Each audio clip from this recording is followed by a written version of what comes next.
Good morning बच्चों।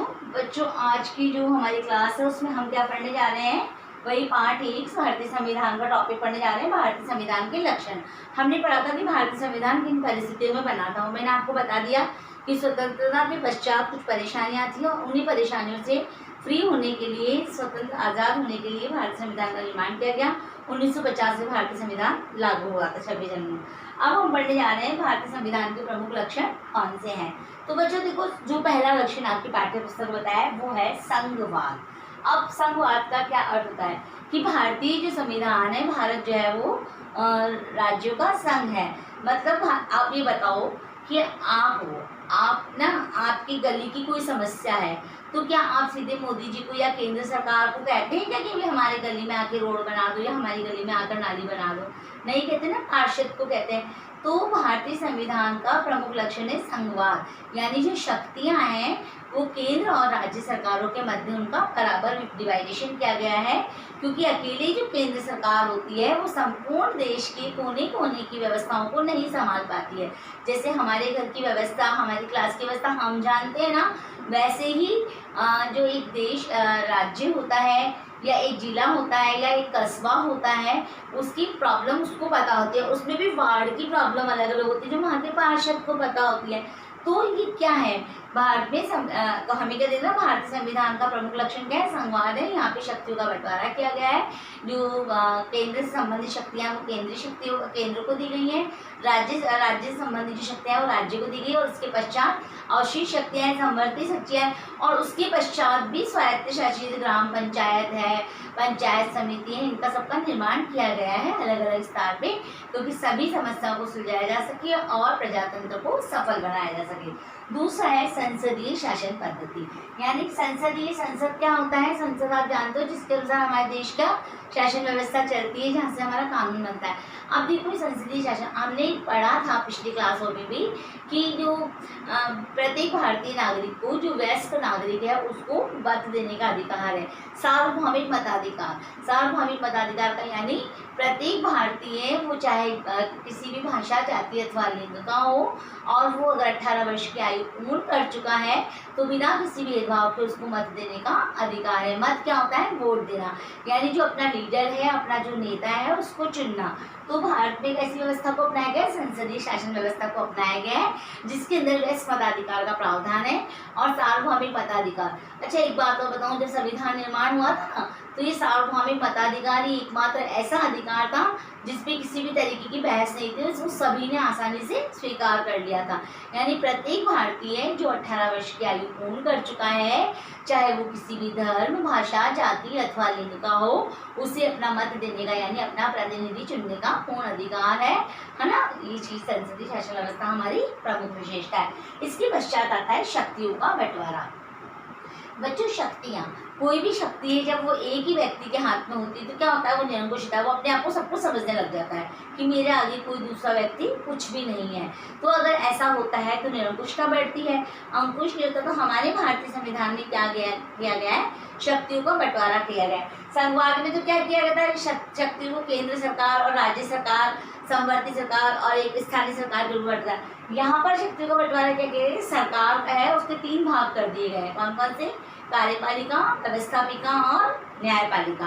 कार्यपालिका का कार्य क्या, व्यवस्थापिका का कार्य क्या हो गया, व्यवस्थापिका का कार्य हो गया कानूनों का निर्माण करना, यानी जो संसद है हमारी, वही हमारी क्या है, व्यवस्थापिका है ना। व्यवस्थापिका का कार्य हो गया कानूनों का निर्माण करना। कार्यपालिका का क्या कार्य हो गया बच्चों, कार्यपालिका का कार्य हो गया बनाए गए कानूनों पर ठीक से कार्य हो रहा है या नहीं हो रहा है इसकी देखरेख करना और कार्य करके शासन व्यवस्था को सुचारू रूप से चलाना। यानी जो हमारे राष्ट्रपति, प्रधानमंत्री ये सब हैं, किसमें आएंगे, कार्यपालिका में आएंगे।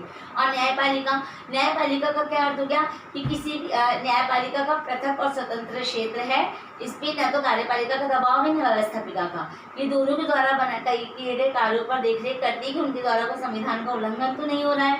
अगर दोनों में कोई विवाद हो जाता है व्यवस्थापिका और कार्यपालिका के मध्य, तो उसका उसका निपटारा भी ये करती है, प्लस बनाए गए कानून पर न्यायिक पुनरावलोकन करने का कार्य भी न्यायपालिका का होता है। तो हमको समझ में आ गया शक्तियों का बंटवारा क्या है। ऐसे ताकत का बंटवारा नहीं होता है, वो डिशुम का बंटवारा नहीं होता, बल्कि जो हमारे पास पावर है सीट पर होने के नाते सत्ता किसी शहर के शासन को चलाने के उसका बंटवारा होता है। यानी सरकार को 3 भागों में डिवाइडेशन किया गया है। कौन कौन से? कार्यपालिका, व्यवस्थापिका और न्यायपालिका। समझ में आ गया। अब है मौलिक अधिकार। हमारे संविधान की बहुत प्रमुख विशेषता है मौलिक अधिकार, यानी कि हम अगर इसके देश के नागरिक हैं तो हमें कुछ मौलिक अधिकार, मौलिक यानी जो हमें एक मनुष्य होने के नाते आवश्यक है, वो मौलिक अधिकार प्राप्त है संविधान के द्वारा। अगर उनका किसी भी कारण से किसी भी व्यक्ति के द्वारा उल्लंघन किया जाता है या उनको नहीं दिया जाता है हमें वो पावर, तो उसके विरुद्ध हम कहा जा सकते हैं, न्यायपालिका में अपील कर सकते हैं, जा सकते हैं न्यायपालिका में। तो ये फंडामेंटल राइट्स जो है वो कितने दिए गए? पहले बच्चों 7 थे और वर्तमान में कितने? 6 हैं। तो ये फंडामेंटल राइट्स जैसे स्वतंत्रता का अधिकार, समानता का अधिकार, धार्मिक स्वतंत्रता का अधिकार, शिक्षा का अधिकार, शोषण के विरुद्ध अधिकार, है ना, ये सब क्या है? हमारे अधिकार हैं जो कि हमको किससे दिए गए हैं? संविधान के द्वारा दी गई। भारतीय संविधान की प्रमुख विशेषता है। एक है धर्मनिरपेक्षता, धर्म से निरपेक्ष, धर्म से अलग, यानी भारत में सभी को समान माना गया है, चाहे वो हिंदू, मुस्लिम, सिख, ईसाई या कोई भी हो। यानी भारत की परंपरा ये थी, जो भारत में आया वो भारत का हो गया। तो भारत में जब इतने धर्म हैं, इतनी जातियाँ, इतने समुदाय हैं, इतने संप्रदाय हैं, तो इनमें एकता कैसे बनी रहे? इनमें एकता बनी रहे इसके लिए भारतीय संविधान में धर्मनिरपेक्षता को अपनाया गया है। यानी भारत का कोई राजधर्म नहीं है। भारत की जो राज व्यवस्था है उसकी दृष्टि में सभी लोग समान हैं और सभी लोगों को समान कानूनों की व्यवस्था की गई है। यानी भारत किसी भी धर्म को न बढ़ाओ, केवल भारत का एक ही धर्म है। भारतीय संविधान का मान लो, भारतीय शासकों का मान लो, एक मानवता ही उनका धर्म है। इसके अलावा उनका कोई धर्म नहीं है। हिंदू, मुस्लिम, सिख, ईसाई कोई भी हो, सभी कानून की दृष्टि में समान है। एक जैसा अपराध के लिए एक जैसे दंड है, एक सी सुविधाओं का प्रावधान किया गया है। तो धर्मनिरपेक्षता का अर्थ क्या हो गया? धर्मनिरपेक्षता का अर्थ है किसी भी देश का कोई राजधर्म न होना, बल्कि सभी धर्मों का पालन करने की पूर्णतः छूट होना, और धर्म से निरपेक्ष राज्य जो है, कानून जो है वो क्या? धर्म से परे है। कानून धर्म से अलग है। कानून किसी भी धर्म के आधार पर अपना निर्णय नहीं देता है। तो हमने समझ दिए भारतीय संविधान के कितने लक्षण? संघवाद संबंधी, संसदीय शासन व्यवस्था, शक्तियों का बंटवारा, मौलिक अधिकार और धर्मनिरपेक्षता। यह हमारा टॉपिक, ये चैप्टर जो है वो क्या हो जाता है? फिनिश हो जाता है। आपको अपनी पाठ्य पुस्तक के प्रश्न उत्तर करने हैं। मैं PDF भेज दूंगी और मैं आपको कुछ और भी इसमें से काम बताऊंगी, वो काम आपको कम्प्लीटली करना है। और ये जो शब्दों का संकलन दिया गया है आपके पाठ 17 में, तो ये पाठ 17 में शब्दों का संकलन, कठिन शब्द जिसको बोले जाते हैं, वो आपको स्टार्टिंग में लिखने हैं अपने पाठ के, और प्रश्न उत्तर मैं आपको दे दूंगी और बता दूंगी आपको क्या क्या कॉपी में करना है। अपना होमवर्क कंप्लीट करना। मैं आपको फिर कहती हूँ, आपका जो फर्स्ट टेस्ट होगा वो टेस्ट चाहे ऑनलाइन हो चाहे ऑफलाइन हो, मैं जो चैप्टर्स पढ़ा रही हूँ मैं उनमें से फुल्ली चैप्टर्स में से टेस्ट लूँगी। कहीं से भी कुछ भी दे सकती हूँ, तो आपको पूरे चैप्टर पढ़ने हैं। अब ये चैप्टरों में जैसे आपको बच्चों ये चैप्टर होते हैं ना, इन चैप्टरों में जो कार्टून्स दिए होते हैं, ये भी चीज़ आप पढ़ोगे तो आपके टॉपिक क्लियर हो जाएगा। इसके अलावा आपको जैसे कॉलम्स में जो बातें दी हुई होती है ना, जैसे देखो ये दिया हुआ है, राज्य शब्द का अर्थ दिया हुआ है, यहाँ पे मौलिक अधिकार दिए, इनको भी आपको पढ़ना है क्योंकि इनमें से ही प्रश्न उत्तर बनते हैं। मैं आपको और बताऊंगी नेक्स्ट वीडियो में कि हमको कैसे हमारी तैयारी करनी है। That's all. चैप्टर आपका फिनिश हो गया है। होमवर्क आप कंप्लीट कर लेना, मैं चेक भी करूंगी और मैं एग्जाम दूंगी। हाँ, और होमवर्क की मार्क्स मैं आपको अलग दूंगी।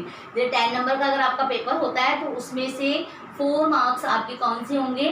4 मार्क्स आपके होमवर्क के होंगे। ये बात आप ध्यान रखिएगा। Okay, that's all.